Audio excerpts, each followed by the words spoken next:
Hello family, welcome to Day to Day with TT. I have with me here Desmond Kweku Benyin Walker. We are going to talk about the science of happiness and what truly matters. Okay, so here in Day to Day, you know that it's all about growth and it's for you and for the community. Walker, please tell us about yourself. Hello everyone, my name is Desmond Kweku Benyin Walker. I'm the current project manager for Arise EV, a German not-for-profit that is actually focused on providing free educational services to underprivileged but brilliant kids in Kokrobite, Ghana. Equally, I'm studying law, so someday definitely I might be your legal personnel or go-to personnel. And great. I hope this time becomes an interesting conversation. Our topic is on happiness, the science of happiness and what truly matters. What would you say happiness is? How would you define happiness? It's very interesting. Every time I hear the word happiness, it takes me back to the most profound note we know about, Einstein's note on happiness. Interesting, in the year 1922, Einstein was part of the League of Nations. He was part of an international committee that was focused on international intellectual cooperation. That was the same year he won his first Nobel Prize. And in that same year, instead of Einstein going for the Nobel in Stockholm, he decided to pay a visit to Tokyo.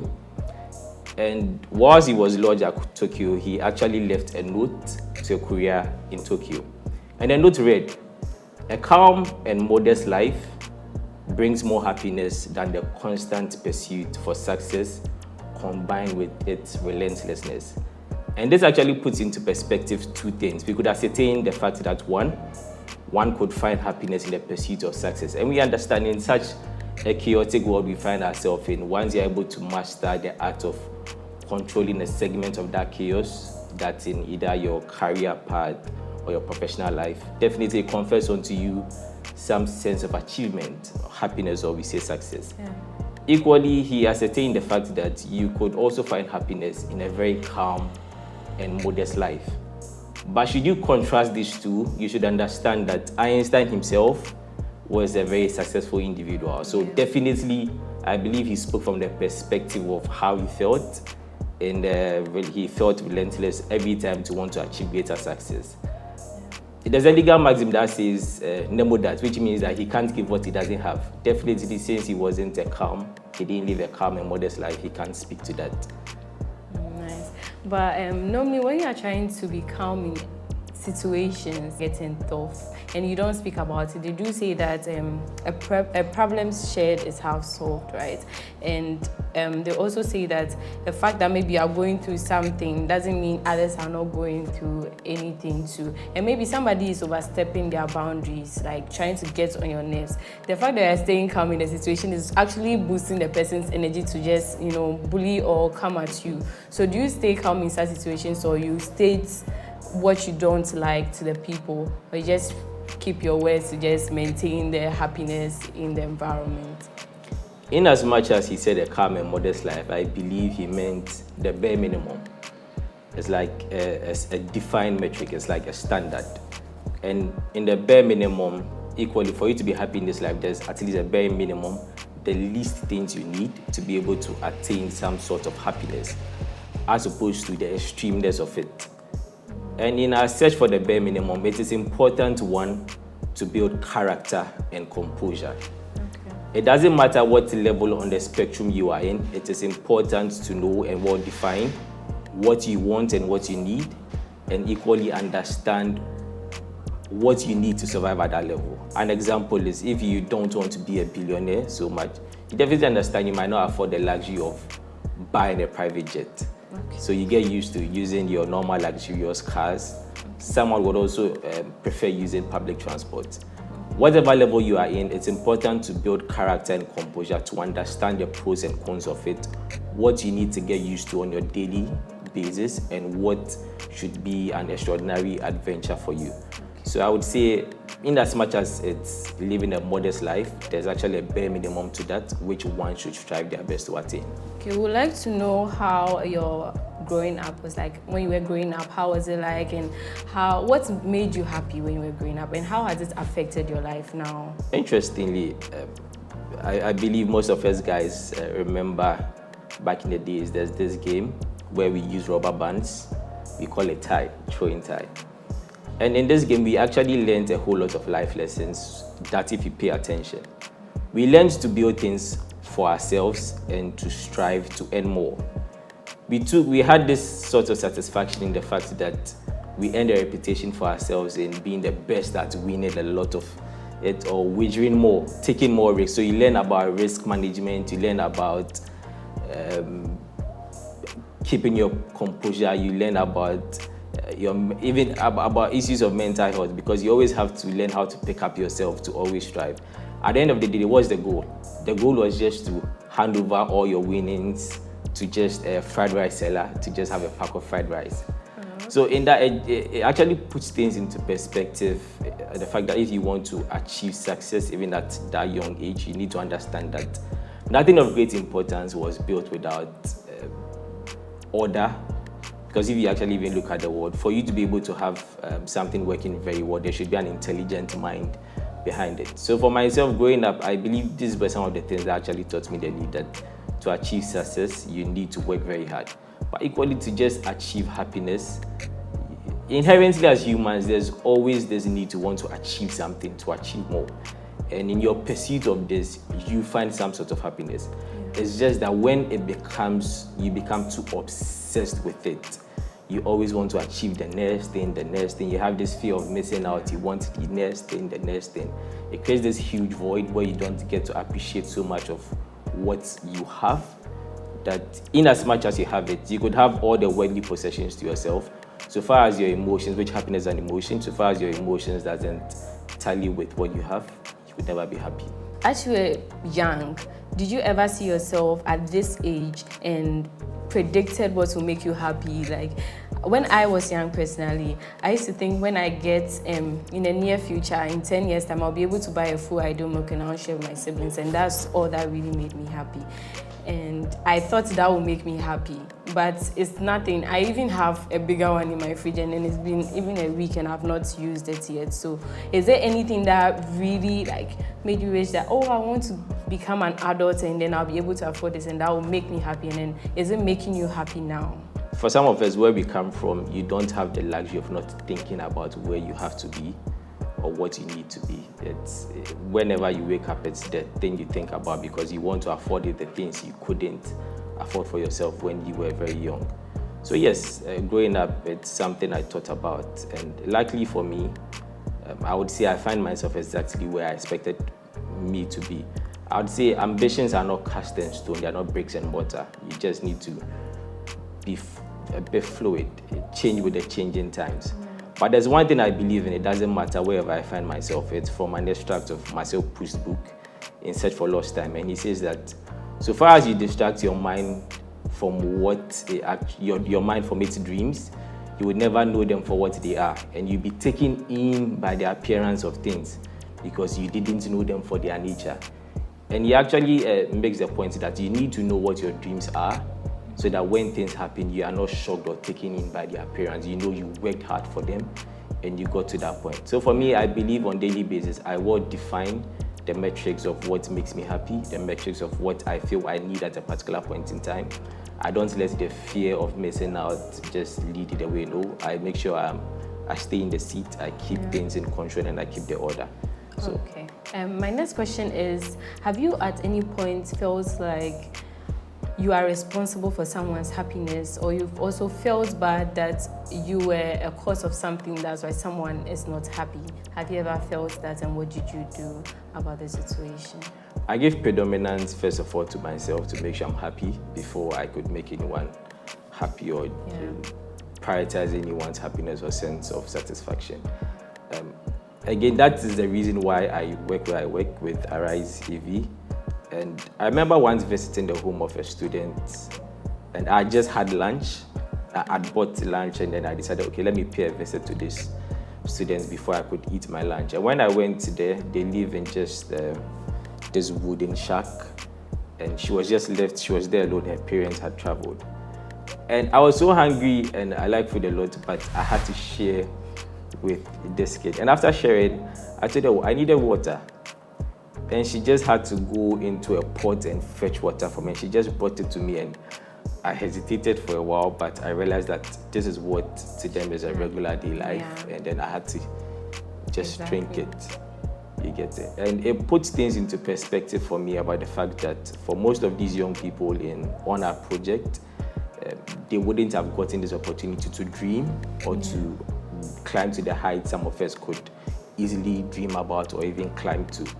So it made me understand the fact that it's not always about what we want, but you find more satisfaction in the fact that you're able to put things in place for people to climb towards heights where they would also feel some sense of achievement. But again, you can't give what you don't have. So it is inherent that first and foremost for myself, to be able to climb up the ladder, to be able to pull others up the ladder. So also those listening to me, Arise, we've set ourselves an enviable task of raising over €500,000 to build a school that will provide free educational services. So sometime you could just look us up, Arise EV, and want to join our project. Yes. Okay, how do you make sure, not make sure, but working with others, your colleagues, how do you ensure that they are happy or they are okay? And then with your beneficiaries, talking about your project, how do you notice whether, how do you know when to help the students, when the child is actually sad, and what signs do you use to realize that, okay, this child is not okay or happy despite the fact that we are helping the child, and what do you do about it? In defining one's bare minimum, I believe one important tenet in there is social connections. And this includes your family, your friends, your work colleagues, and all of these things. There's always one principle I believe and abide by. If I wouldn't want you to approach me in a particular way, and I believe I'm a very objective person, I don't expect to approach someone in the opposite. In that, if I have to be very assertive in that instant to call you to action or get you to do what is expected of you, then definitely it's something I do. So as I'm relating with people, happiness, they say, is subjective. So you equally have to be very careful to what extent you could go to make sure people don't feel bad. Inherently, we are humans. Definitely, people will have issues with an approach. People would equally not have issues with it. But what matters is the fact that you should be able to learn how to be diplomatic whenever you know you are wrong. Being diplomatic doesn't mean you are wrong, but it's just about trying to find a way to get people back to the table so that when next you have to address an issue with them, they will be able to listen. So building social connections is a very dicey and important trait. People, you could say people who are extroverts might be good at it, people are outgoing, but genetically, how you are predisposed to dealing with people equally plays a key role as to if you'd be very good at that or not. Okay, that's great. I would like to know about how you would advise someone on how to practice a life full of happiness, because some people base their happiness on particular things, like you said earlier, their success. So I'm working on this, and if it doesn't work out, I'm not happy, I'm still persistent to get that. So how can we practice being happy in life? Inherently as humans, we can't even know what the bare minimum is, yet we would want a life above average. We would always want more than we actually need or we need. So if you are one of these people, there are three other tenets aside building social networks. There are three other tenets I'll talk about.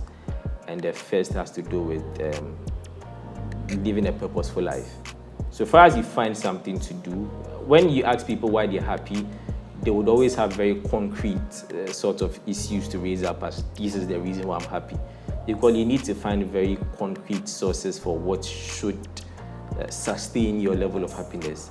So when I say finding something purposeful to do, either a career, either a profession, either your faith, either your family, find something that you have consciously invested into. But in all of these things, you need to make sure it's balanced all across. You could have people who are very successful in their professional lives, but have very weak social connections with their family. But one should endeavor that, again, nothing of great importance was built without discipline. You need to be intentional and focused on ensuring there's a balance all across your personal growth, your religious life, your social life, or your own career.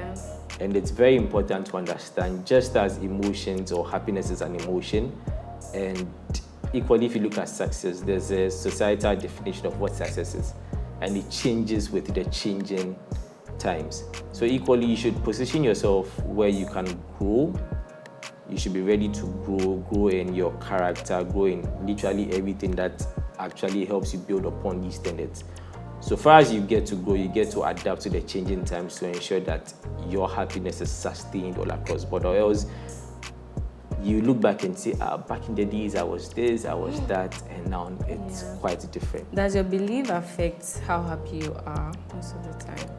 Most definitely. Since happiness, again, the science of happiness is sort of like a psychological branch that deals with the study of humans' well-being and then successes. So equally, your mind plays an integral role in it. You need to keep sort of your composure.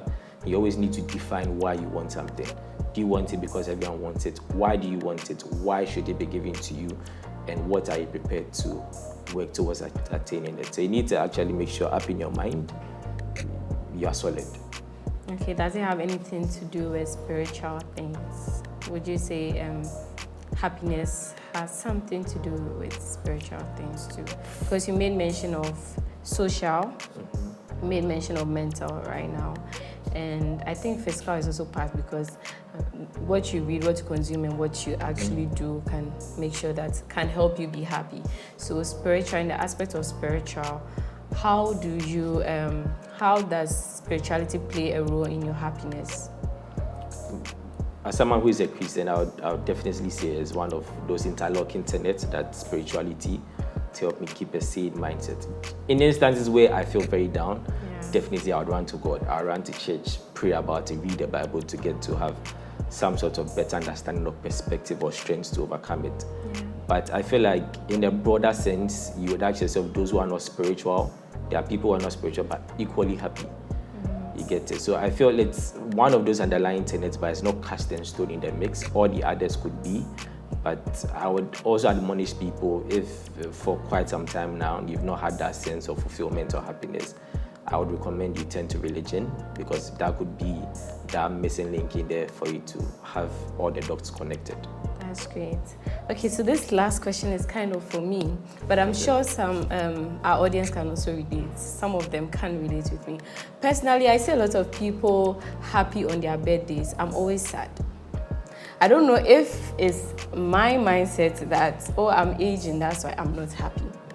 And because I feel like, mostly it's because I feel like I've not attained anything yet, and then I'm growing this much, so I don't really tend to celebrate. In fact, I cry, I don't smile that day. Yes, and it's that bad. I want to know how I can, if you can relate with me from that point of view, that birthday should bring some form of happiness, like some occasions like birthday, weddings, ceremonies, Easter festive, Christmas and all that should automatically make you just feel okay and happy. You shouldn't care about the problems you are having, but you just enjoy the moments or celebrate the moments, other than thinking about your progress or how time has just passed by and all that. Can you relate? And then what can you also say about that? Personally, I believe if for nothing at all you can pretend on your birthday to be happy, then you need to. Because it's very painful that death can touch things you love. When you put things into perspective about the fact that you are still alive and you have the gift of life, if for nothing at all, 1 day out of 366 or 365 days is enough for you. Not necessarily enough, but at least. You have all the right, all the reasons to spoil yourself, to give yourself every reason to be happy. So yes, this year I think you should celebrate your birthday, and then I'm taking a cue from it. If you've known me personally, in previous years I've not really been big on birthdays, but looking at things that happened in the previous years, I realized that I have the gift of life, and celebrating it shows more appreciation to God for giving me this kind of life I have. So yes, you need to celebrate it. Okay. What are the little things that actually make you happy? One, the fact that I have a caring family, the kind of work I do. Unlike other people, I don't wake up early Monday mornings and say, hi, it's another week. No. I'm actually happy to get, and you've seen how our communities, our spaces, the fact that I get to work with people who we are all focused on a particular goal, and like on everyday basis there's something new in the mix. So personally, I'm very excited getting to go to work, and I think that's one thing that keeps me very happy. The third thing is about the fact that I have the gift of life, and over the last 3 weeks, the number of people I know are lost has even put things into perspective for me to be happy the most, despite there are little issues, but they shouldn't be heavy to weigh you down so much. And equally, there are some other things I can't talk about, but there are like some very special people in my life who are like my own paid therapist, and on a daily basis actually give me a reason to make me feel better about myself. And I feel like these are all the things. Materialistic things don't really make me so happy, because at the end of the day, you could either replace them. So if I give you a watch or something, it won't make you happy? It's just a watch. Oh, I could live my life without it. It doesn't define so much. So it doesn't cheer you up at all? You buy a new phone, and then the first 3-4 days you are happy, and then that is it. So I don't really depend on so much materialistic things to define my level of happiness. My next question is, you've worked with people from other continents, other countries, other regions here in Ghana and all that. Do you say our culture does affect our, the way we see happiness as, like, what we think it qualifies us to be happy? So let me say, if you've worked with Germans before, so yes, what do you think is common in them that, okay, when they achieve this or when they do this or when they see this, it actually makes them happy, and then it's different from we Africans and vice versa?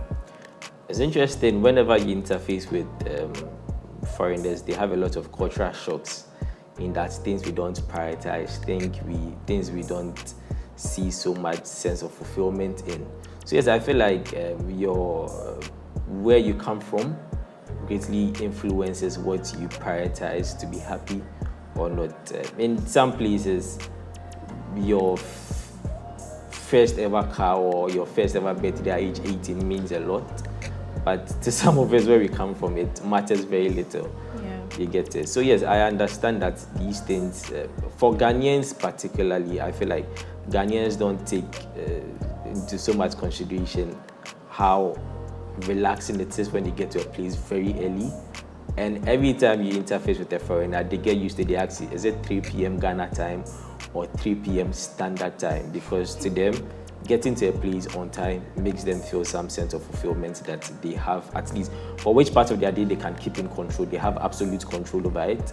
But to some Ghanaians, as silly as it might sound, we would add an extra 30 minutes or an hour to it. And each one of us in this room we equally do that. We fall victim to that. You get it back. So far as the event has not ended, we are happy. At least we were there, and that's what matters to us. Yes, so our last question for our audience: how do we all share happiness in our community, in our family, at our workplace, and then even in our homes? Like, maybe you are staying with a friend, you are not staying with your family. How do we share happiness across? I believe for you to be able to make any significant impact in the lives of people, you need to understand, as I said, you could always link happiness to a number of things. You need to understand what people want in their life to be able to direct them towards a path that makes them happy. It's like keeping in touch with friends lately. Everyone is so bent on finding a job, and maybe that is the reason why they're not so happy. If you want to, in a way, help with that, maybe you could either recommend helping with a CV, recommending job portfolios, coaching with a number of things. So I'd say it's not one solution fits all, but to be able to make any real impact in making people around you happy, it's important to have a lot of knowledge and know them very well, to know what they need, to be able to be that, provide that sort of solution for them to address. And as funny as it sounds, when you really, one reason I fear having in-depth conversations with people is, on the surface of it, you have your own assumptions of who they are. But when you go in there, you realize that it's either a lot of people are troubled and very few people really are happy and find contentment in what they do.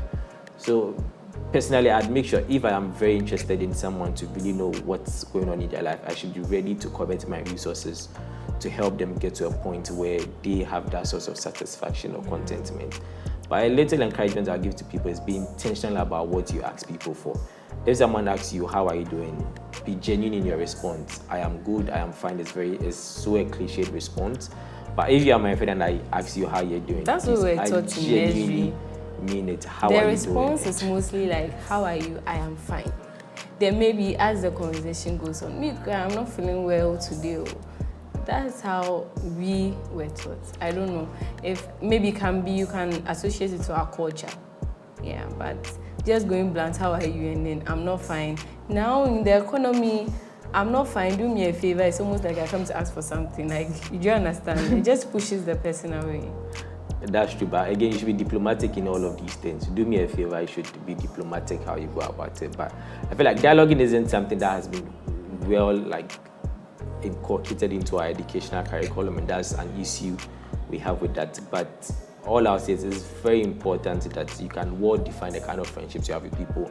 If you want a more detailed response, you establish that very well with your friends to know you have a more detailed response. If you are not giving very detailed responses, because in the past, if they have, there's very little you've added to their lives. And as a friend, you should know where you fall in someone's life.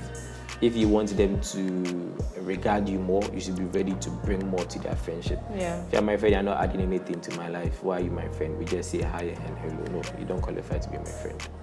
Okay. Thank you, guys. We are done with today's topic. He would have his last words to say, and then he will also share his handles with you so that you can follow and connect with him.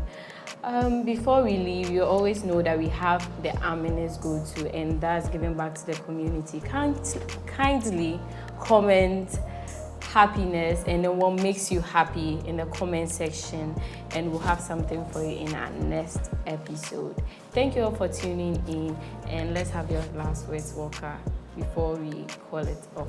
Yes, please. So to most of the university graduates out there who are still trying to find jobs, to most young people out there, you have maybe a steady career, but you still have issues trying to anticipate how different the years are going to be. How beautiful it is that you're on the journey, you don't actually very well know what the end is. But what will be. The future is not ours to see, but it's ours to make. So from the get-go now, anything that has a trickle-down effect on whatever goal you want to get to, just do your best and then put your all in. So on social media, my name is Desmond Kweku Benyin Walker across board, any of those handles, but particularly on LinkedIn, Desmond Kweku Benyin Walker. You could connect with me over there. You could equally follow my organization, Arise-EV. So any of these social media handles. Will be on the screen, so you can check and follow. All right, as you were talking right now, I just had a question. Sorry guys, I just have to ask you this question about volunteering. Do you think volunteering actually makes people feel fulfilled and happy? Like you were talking about the fact that people are not getting work to do and it's really making them worried and all that. Do you think they can spend their time once in a while volunteering? Because you've been a volunteer like for years now, and then you are even handling some. Do you think it does play a role in your life and help you feel fulfilled and happy? Volunteering opportunities provide a very symbiotic relationship. For young people who want an experience, you volunteer and you learn some skills from there. Like grant writing, the university doesn't teach you how to write grants, but you learn it from volunteer jobs. I learned mine from the Kufuor Scholars Program. I learned some from some youth organization I was with back in the days in the university. So definitely volunteer opportunities, I would always say, should be the go-to. Even if you're out of the university, you could also, if you delve in semantics, you could say volunteering equally means like internships. You could take on unpaid internships. So far as you're out there, you need work experience to sort of like make you a heavy hitter to apply for other jobs. So why don't you just take on the resources it needs to have an unpaid internship, have this experience, and then you could now advance towards like other higher paying job opportunities. So I'd admonish every young person once you're in the university. I always say, so far as your CV gets to my table and then you want to work with a not-for-profit like us and you don't have any volunteer experience, I don't even consider you the first time the person's coming. The person's now trying to build that kind of CV, so it's the first. Okay, fine. Come if you want to volunteer with us. Yes, you can. You don't need any experience, but if you are coming to us as a paid staff, I first need to understand who you are, what you prioritize. If I'm not saying we are building a space where you are not paid what you are due, but anyone who volunteers understands that they need to go out of their way to give more to whatever projects they've committed to. So yes, I'd admonish every young person to look at having some volunteer experiences.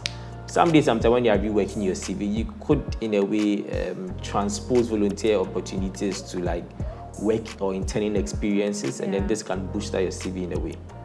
Thank you. So guys, we already know,